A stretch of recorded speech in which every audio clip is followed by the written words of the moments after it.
We're live. Welcome back to Senate Education, Thursday, May 5th, 3:05. For those of you who are watching our work, apologize for the sort of on again, off again conversations. This is that time of year where everybody is stretched, including the most important person in our lives at this point, and that is our Ledge Council, who has been incredible with us and incredibly patient. Now she is available, and we too are available to continue our work on S100. And Ms. St. James, let me give you where I think the committee has close to landed. We are going to remove Section 9, the single-use service product report. We're going to remove that, and we will ask at a later date for you to help incorporate that into a letter to perhaps the Secretary of Education and the Secretary of Natural Resources. So we are going to remove Section 9. We are going, if you go to Section 6, there's a date there where we've asked the Agency of Education to report to various committees on the impact and status of implementation of the Act. We are going to change that date, given that we are looking now at a 4-year program. We're going to change that date to January 15, 2024. The 2023 date was put in because, again, it was 1 year, and that doesn't really give anybody enough time, and this 4 years gives everybody more than enough time to get that work done. Committee, now we are back to the only two outstanding questions, I guess. Ms. St. James, as written, this is a 4-year pilot program? Yes, so it is still in session law, so you're not amending any statutes permanently. Remember, the school meals programs as they exist now related to free and reduced price lunches exist in statute. So you could amend those statutes, but if you're only intending to do this for a limited period of time, I've kept it in session law, and the meals program, Section 3, if you look at Section 4 on the bottom of page 6, Section 3, which is all the structure of the Universal Meals Program, is repealed on July 1, 2026, 4 years from July. It would require an annual appropriation to keep it going. So you can appropriate funds for this next fiscal year, but then the legislature next year, if they want to continue to fund this program, would need to appropriate the funds. For clarity's sake, by having it a 4-year program, it doesn't obligate or tie the hands of future legislators. The money will need to come up next year, and that will be when things can change. Is that correct, what you just said? Are you asking me? I can't see you. I'm sorry, Senator. Yes, I just want clarity that even if we approve a 4-year program, it's up to the next year's legislature to continue it. Yes, the program would still remain law, but it could potentially go unfunded. And the funding source, if it were to continue, is what? That would be an annual appropriation that would have to be made every year. This appropriation is coming out of the education fund. Right. So next year, the appropriation, just the source of those funds would be a decision for the legislature. So it doesn't specify general fund or ed fund. It's just that that's something that we would have to decide next year. Correct. There's nothing in here that directs the legislature to do anything next year. It's just the program exists and there is a framework. There are certain implications if the legislature chooses not to, I shouldn't say implications. If the legislature chooses not to fund this program, they could, amend this. If S100 passes and becomes law, they could amend it next year. They could repeal it repeal it next year. But there is the exemption process. So for schools to participate in the school meals program, for a universal program, we're doing away with the ability for a school to say, I do not want to have a school meals program. This kind of puts a temporary moratorium on that exemption process. So if universal meals were not funded next year, the that exemption would still, that moratorium would still exist. So the legislature would have to take action if they wanted to allow that exemption process to be used. Moving on to section 8, we can have quite a bit of conversation about PCBs. As written, this sets aside $40 million from the educational fund, this year's surplus. And then it goes on to set aside 10 million of unremaining, unreserved, and undesignated ed funds for the close of fiscal year 2022. So as we've discussed in committee, this would take additional surplus funds and set an additional 10 million aside for this work. Is that accurate, Ms. St. James? Yeah, so any surplus that, so there's two statutes not withstood here. One is the nuclear option, if you will. That would repeal the property tax if you use money from the ed fund for a program that it's not worth. And let's see. The other one is the reserve requirements. So after the reserve requirements for the education fund are met, then any remaining unreserved and undesignated education funds at the close of the year would be reserved for that purpose, up to 10 million. So having some ability to tell the legislative future, if we have this 10 million in here, this does not go to the floor. I'm guessing it goes to finance. And we really need, if we want to advance it, it really needs to go to the floor tomorrow. I'm guessing. I mean, I don't think, understandably, Committee of Jurisdiction, which is responsible for this kind of work, is going to say, hey, we need to basically say this is okay. So that puts the committee in a position of either pulling the PCB language and sending it down to finance separately, or keeping it in and possibly pulling it on the floor, or delaying action. Does that make sense? I mean, Cummings is going to see this and say, wait, you guys don't have the authority to give this 10 million. And she's right. So it would have to go to finance for their approval.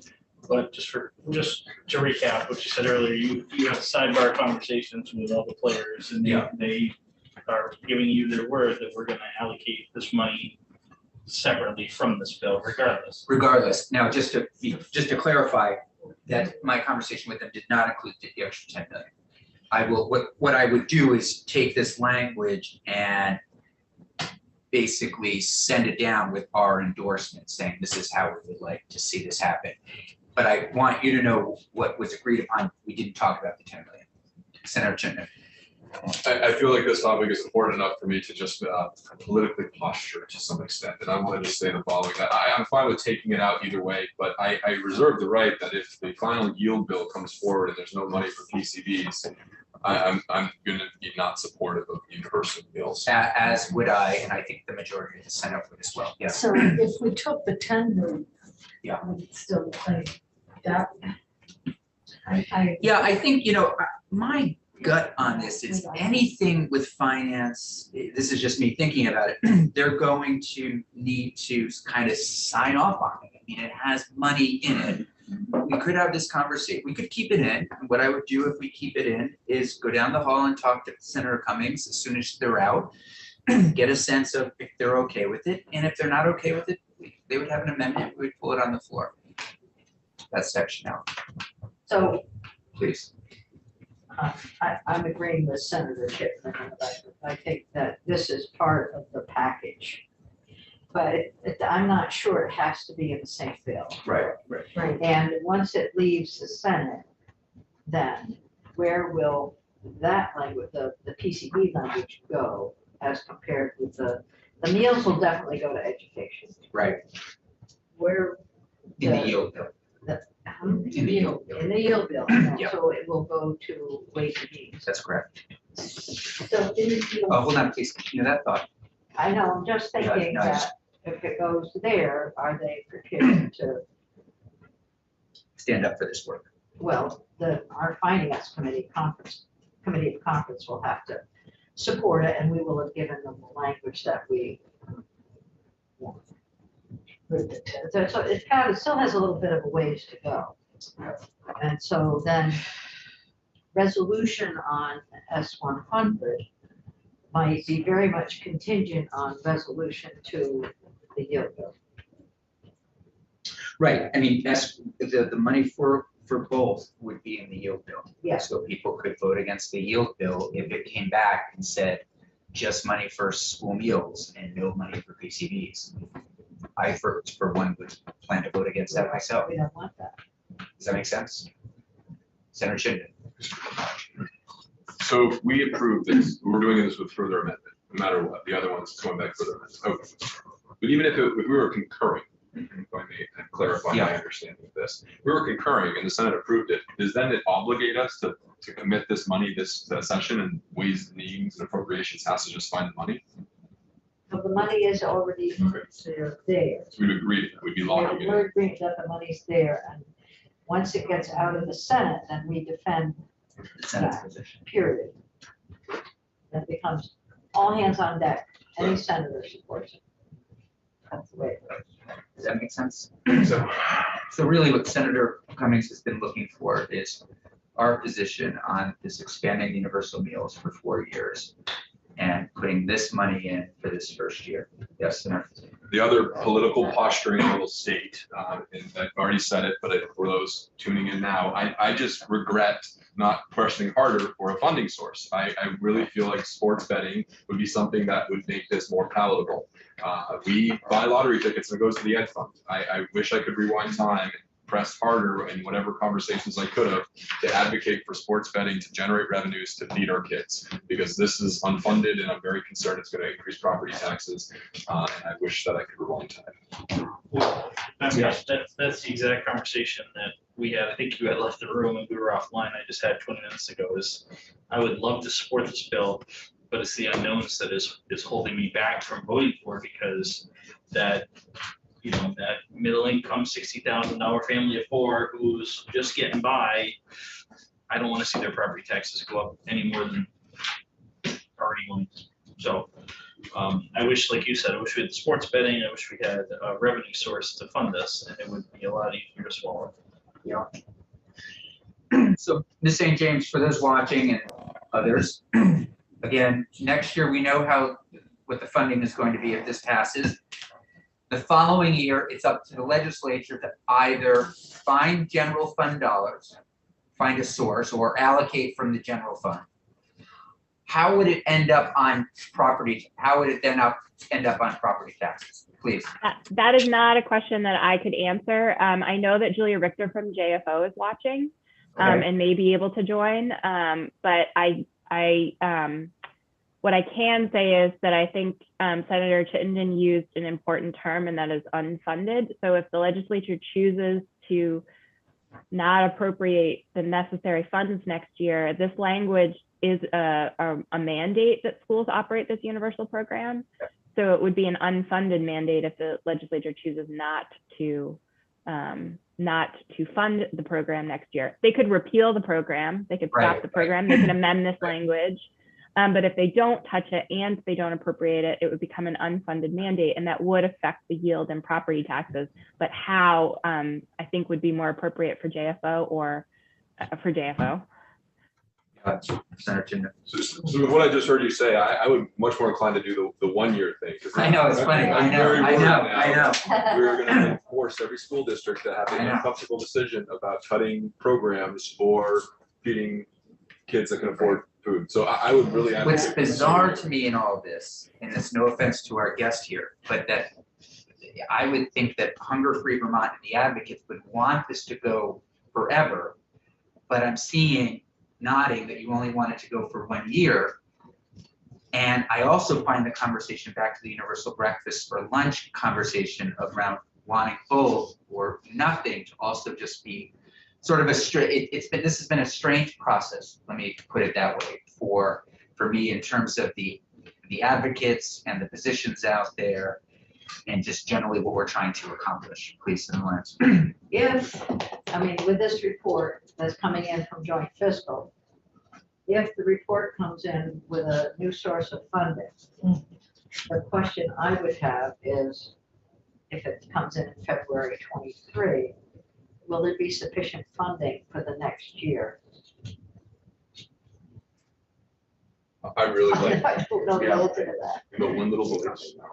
Yeah. One little voice. I really like the 1 year, and that puts pressure on whoever's around this table next year to find a funding source, sports betting, to continue this, to generate those revenues. So I, as one voice, would love to have this just be the 1 year thing that was originally advocated for. Yeah, no, I get it. No. I get it. It's, from what the temperature I thought I took with the Senate was, people don't like 1 year. As some people have said, you could put every single kid through this that wants to go to the state colleges next year through the state colleges with 29 million. You could, help our really lowest income Vermonters in different ways. Then it's a real dilemma. Yes, Senator. Isn't that the case if we do 4 year or 1 year? I mean, that argument could be said for both of those. No question about it. To me, the No 1 question year, about it. the 1 year is attractive because that, I'm sorry to my guests, to the guests in the room, that will put pressure on the hunger-free advocates to have to redouble their efforts to find a funding source next year. Whereas if we do the 4 year, my concern is, absent us finding general fund appropriations, it will put to every school district that choice where they will be mandated to have universal meals, and that will be very difficult pressures elsewhere where they won't have the flexibility to choose between German, French, athletics, I know. or Yeah. feeding kids that can otherwise pay. Let's get rid of that one. Okay. I just think, 8-10 years ago, the school district I'm in, the budget went down. And the first thing they said is, if it doesn't pass again, we're cutting busing, right? You gotta drive your kids to school, because we're not gonna be able to afford it. I just think it's just more burden we're putting out there. I'm not sure why do we think it adds more pressure if we say it's a multi-year program? Please, Senator Pittman. Ms. Richter, Ms. St. James. Go ahead, Senator Pittman. So my understanding from what Beth St. James just said is, if we do the 4 year program and we come back next year and we don't dedicate funding off the top of the ed fund, if that body just can't find it because the climate's going to change with inflation and so on, there won't be an ed fund surplus, there might be a deficit.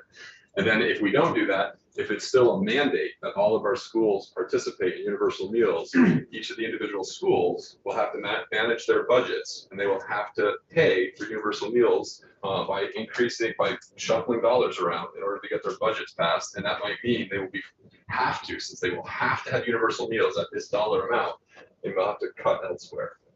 Not necessarily, because it's all part of the education, but we have a statewide funding mechanism, so it would be part of their, the way I understand it, be part of their educational expense.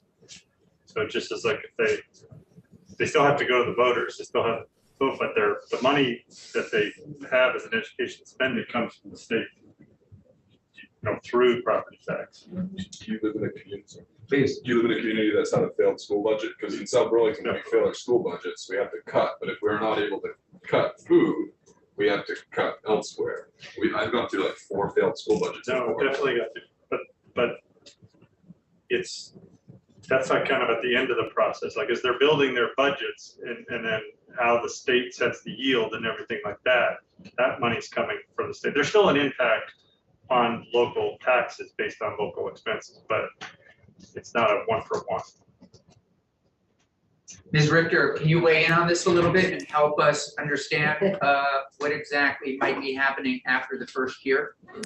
Sure. Julia Richter with the Joint Fiscal Office for the record. It's an interesting question, and it's a great point that the committee is raising. And I do think that what it really comes down to is this first year with a 29 million appropriation. So that's going to be covering the cost as we have estimated it. After that first year, if there is no appropriation for the funding of universal meals, then it's going to be falling into school budgets. And that's because if the appropriation is coming from within the education fund, as I believe it was Senator Pritchlick was talking about, then it would be coming off the top of the education fund, and that cost of that appropriation that would be going out to all school districts would be picked up by the yields that and the uniform non-homestead tax rate that's being set. However, if that appropriation is not coming off the top of the ed fund, so to speak, or as that categorical aid, then school districts still need to provide universal meals, but there's no appropriation coming from the state level of funding those meals, in which case the school districts would need to budget for it. And that would be reflected in their education spending, which ultimately, in accordance with the yields that are set by the legislature, their education spending dollar amount per pupil that they are deciding, that's what's determining their tax rates within the system. So that maybe that's a convoluted answer. I'm happy to answer any questions or go for it again, but it really depends what the legislature decides to do after the first year. So thank you, Ms. Richter. I think something you said resonated with me. We also just passed pupil weighted study, right? And I'm not an economist and I don't have a crystal ball to see what's going to happen in a year or two. But I suspect that we are going to see a higher percentage of school budgets get defeated in the first year or two after the program goes through, because let's take Rutland Town, for example, where I live. Property taxes on the education side are going to go up 15% based off of what we just did with pupil weighted study. Okay, and then on top of it, we're going to talk about now you also need to fund universal meals after the first year. I think it's really a dangerous precedent. In some of these communities, I think you're going to see widespread budget failures in the first year or two of this program, and then we're going to pile on top of them universal school meals. I think it's a bad precedent. It's going to be a bad couple of municipal budget cycles. Let me just review the options. So we have universal meals for 1-year pilot, universal meals for 4-year pilot, call a committee of conference and stick with the Senate's position on breakfast. Those really are the options. Please, Senator. I support the 1-year pilot. Any requirements for the identification of funding so in a timely manner so that if it goes forward, I mean, so, yeah. I guess that's why they wanted the report by 2023, Right. January. Knowing that it was going to be, February, yeah, it's early enough, I suppose. Senator Hooker. So if we go with the 1-year funding, like where did provision 2 go? You could still. And what does that mean? We could, I mean, how does that intersect? Ms. Horton, would you mind joining us? Sure. Even from there, wherever you'd like. Yeah. Sorry, I just can't, it's hard, I can't see you all from Yeah. over there. So, schools could choose to stop doing provision 2 and stop doing universal meals. So if you're talking about the 1-year option, school districts could choose to continue on their own. I mean, and address that within their local budgets. There's no penalty at the federal level for schools to stop during a provision 2 cycle of 1 base year and 3 continuing years. The first year of the program is the first year of a provision 2 cycle. Sorry, let me try to be precise. The first, Honora Horton, also Hunger Free Vermont for the record. The first year of a provision 2 cycle is the most burdensome on school districts in terms of paperwork and bureaucracy. And those are costs also, of course, that school districts have to do. I mean, with the normal school meal program, and they have to sort of keep doing the paperwork of the normal school meal program in the first year. And then all of that goes away in subsequent years. So it makes the program potentially for school districts less administratively costly. It certainly makes it a lot easier for them to continue. So having state support from the education fund surplus for the first year will be very, very helpful for all school districts, including those who might choose to continue the program on their own. Now, we've been clear from the beginning at Homework Free Vermont, we believe in permanent universal school meals. We're also eager to work and assist the legislature in identifying other funding sources to contribute to the program. I think that the consistency of the current version of S100 passed by House Education is logical from our perspective. In other words, that it's a year of funding and it's a year of mandate. If we said it's a year of funding, it's a year mandate, but it's our intent that we collect the data for the basic year to go to fund at least 3 more years of universal meals. But we're not saying it's a mandate, so if the funding isn't there, we don't have to act to withdraw it. It would just be The intent of the the legislature. intent that we will find this money. Ms. St. James, can we use that language? It's just the intent of the legislature? We've done it before. You're muted. It's muted. I'm not questioning it.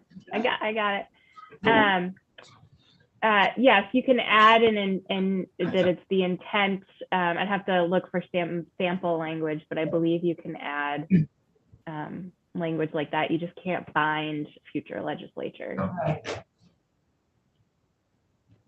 That just makes it clear, at least as a policy, we're saying, we don't like it as one time. And that's what the majority of the 30 of us feel as though is a real concern. This is one time.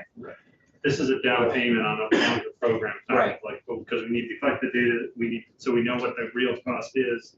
We don't want to bind these school districts without the support.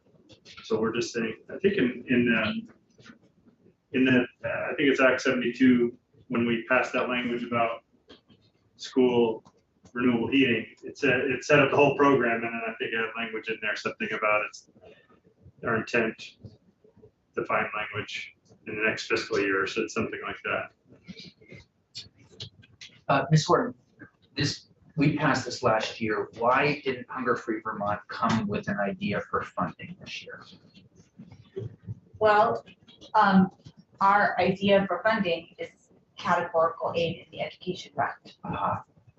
So I'm not saying that is the, that's the only funding that we would accept, nor am I saying that we wouldn't be pleased to work with the legislature in identifying additional funding sources that would contribute to the education fund for this purpose.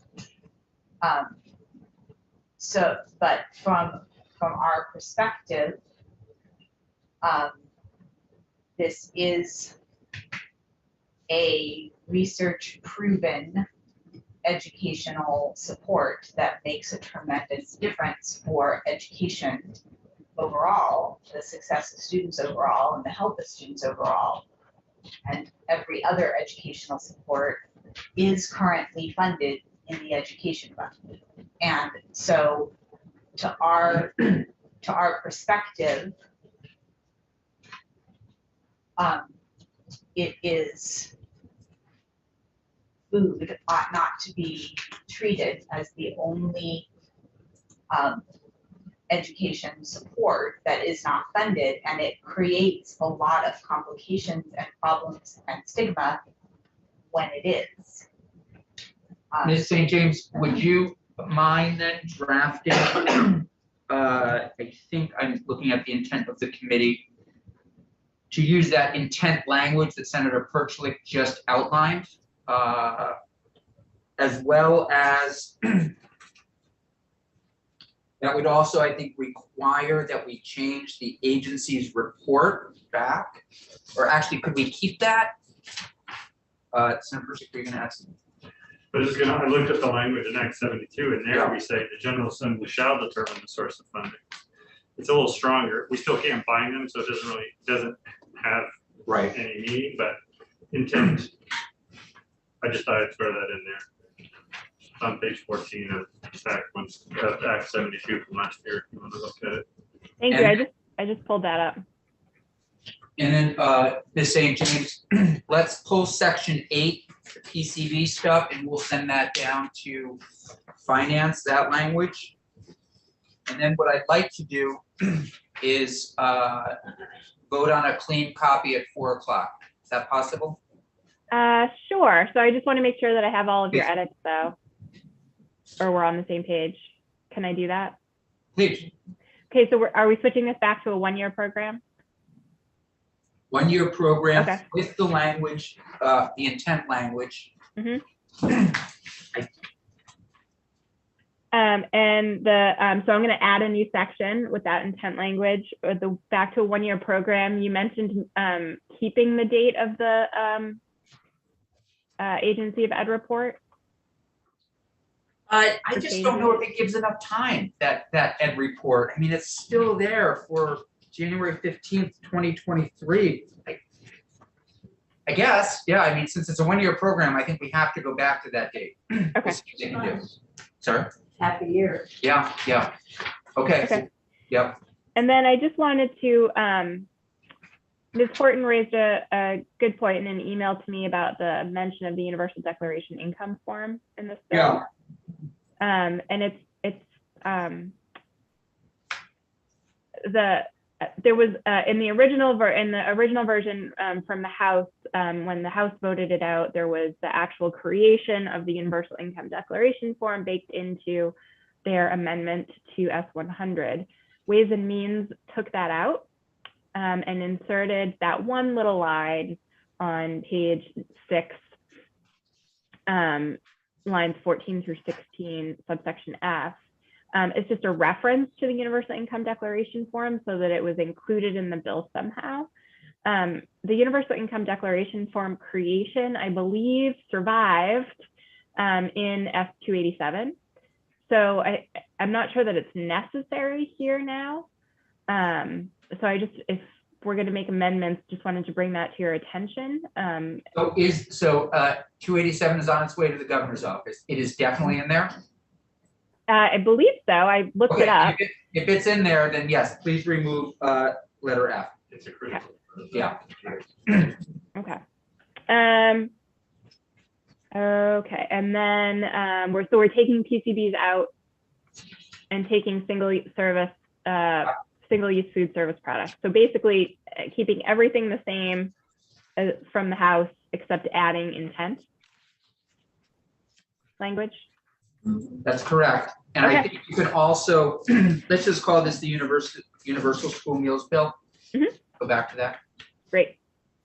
Okay, I will get working on that. Okay, we'll see you at 4. Great, And thank you. Daphne, if you could print up copies, that'd be great.